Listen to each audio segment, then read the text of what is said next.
Salut à tous les amis, j'espère que vous allez bien. Bienvenue dans cette nouvelle vidéo. Match nul entre le Brésil et le Costa Rica aujourd'hui. La Seleção qui est entrée dans la compétition, tenue en échec par cette équipe de Costa Rica. 0 but partout. Le Brésil, comme vous le savez, a énormément de pression sur elle. Vous savez que le Brésil qui joue la Copa América, évidemment qu'il y a beaucoup de pression parce que c'est l'une des équipes favorites. Mais cette fois-ci, c'est dans un autre contexte parce que le Brésil en ce moment, c'est compliqué. Nouveau coach, nouvelle équipe. On ne sait pas encore c'est qui le véritable patron, c'est qui va pouvoir porter le Brésil pour cette Copa América. C'est une équipe aussi où, je dois dire, on n'a pas énormément d'attentes là-dessus. Certes, ça reste l'une des équipes favorites, mais en ce moment, si on doit chercher les premiers favoris en ce moment, le Brésil va être très loin derrière la Colombie, derrière l'Uruguay, derrière évidemment l'Argentine, etc. Le Brésil est classé 6e en ce moment en phase éliminatoire pour la Coupe du Monde 2026. Donc c'est compliqué, j'ai pas besoin de vous parler de la déclaration de Ronaldinho qui avait tout chamboulé, même s'il s'est rétracté quelques temps après.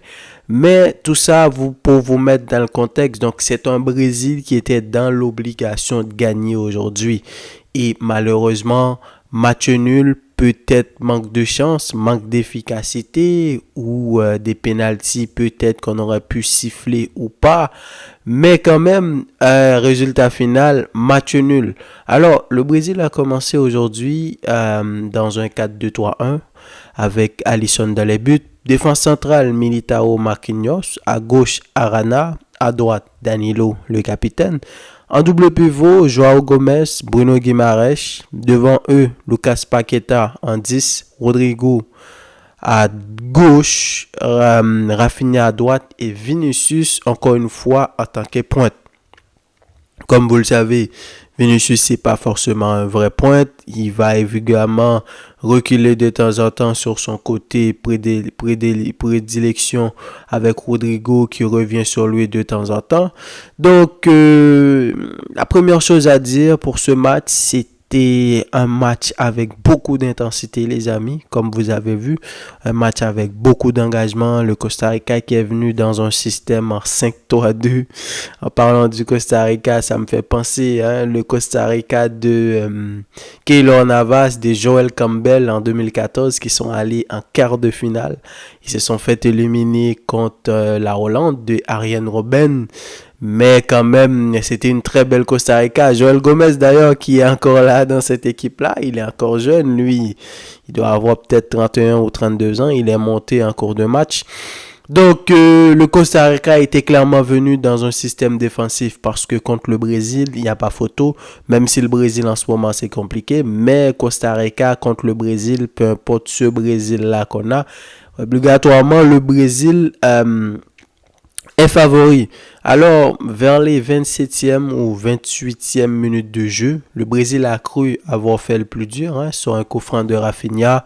Coup de tête ou du moins épaule de Rodrigo qui est allé retrouver Marquinhos sur le côté qui a marqué, mais but refusé pour hors-jeu après visionnement de la VAR. Rien à dire. Moi, je trouve que dès le départ de l'action, Vinicius était hors-jeu. Alors, Rodrigo, je sais pas, peut-être un petit peu, ou je sais pas trop, mais dès qu'il y a un ballon dans la surface de réparation et c'est sur la trajectoire, moi, je pense que là-dessus, il y a hors-jeu.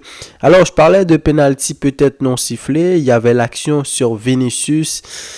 Franchement, quand on connaît le football sud-américain en ce moment, ce qu'on regarde depuis le début de la compétition, des matchs super physiques, des matchs avec beaucoup d'intensité, beaucoup d'engagement. Les équipes ne sont pas là pour rigoler. Donc, je peux comprendre que ça n'a pas été sifflé, tout comme nous qui avons l'habitude de regarder le football européen. Je pense que là-dessus, on aurait peut-être sifflé, mais pour moi, c'est pas un si grand scandale que ça. Il y a beaucoup d'actions où on aurait pu dire que c'était faute, l'arbitre n'a pas donné, que ça soit sur Vinicius, sur Rodrigo, même sur les joueurs du Costa Rica. Donc, c'était un match où, avec énormément d'engagement et l'arbitre n'a pas voulu être tout le temps là à siffler des fautes par-ci et par-là. Donc le Brésil a eu plus de 76% de possession pour vous dire à quel point ils ont dominé aujourd'hui.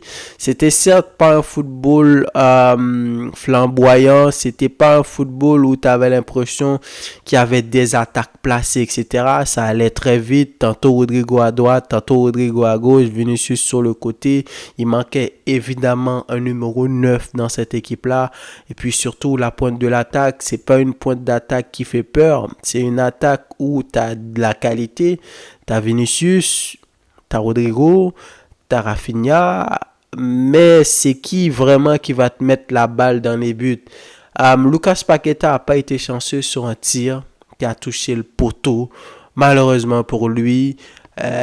Sinon, Rodrigo a essayé quelques actions, mais Vinicius qui revient décalé sur le côté et les joueurs de Costa Rica, ils ont essayé de le prendre à deux aujourd'hui sur le côté. Ça a été un peu compliqué.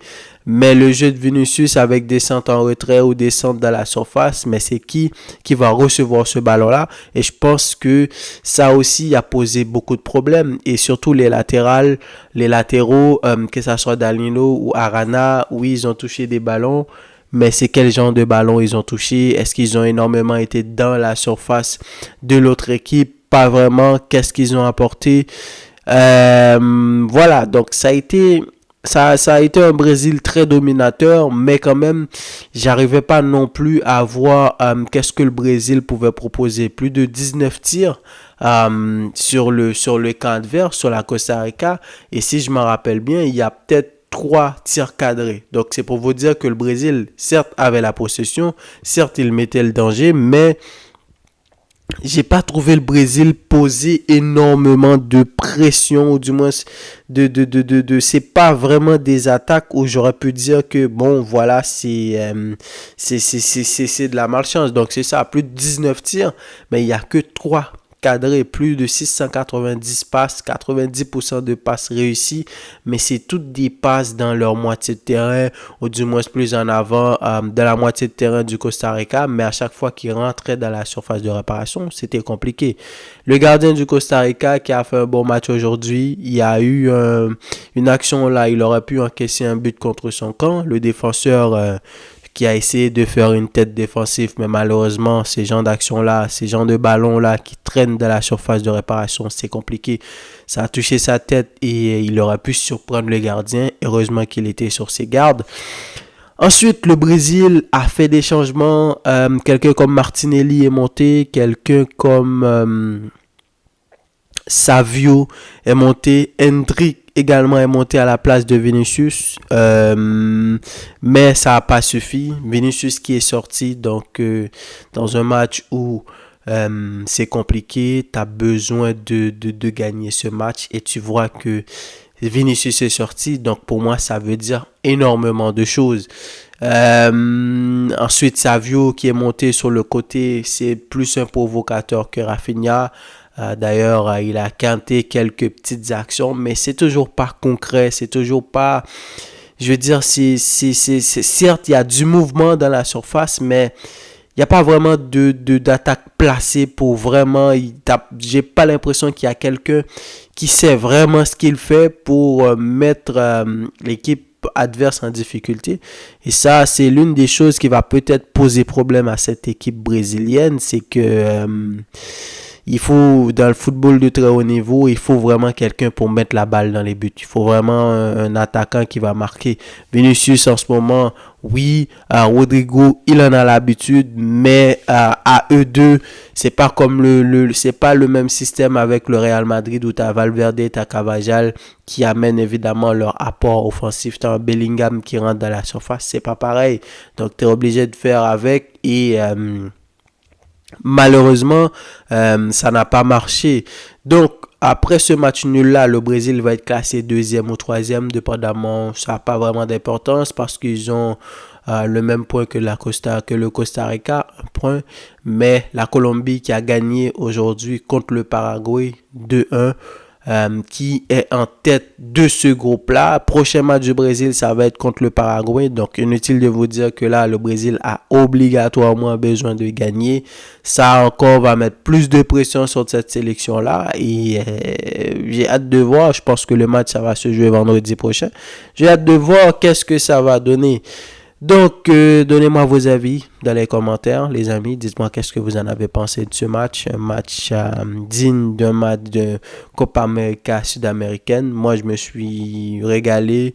C'était beaucoup d'intensité. Certes, le Costa Rica n'a pas proposé grand-chose, mais le Brésil a énormément attaqué, mais n'ont pas vraiment été si dangereuses que ça. Donc, dites-moi qu'est-ce que vous en avez pensé. Quant à moi, je vous dis à la prochaine pour une nouvelle vidéo. Salut.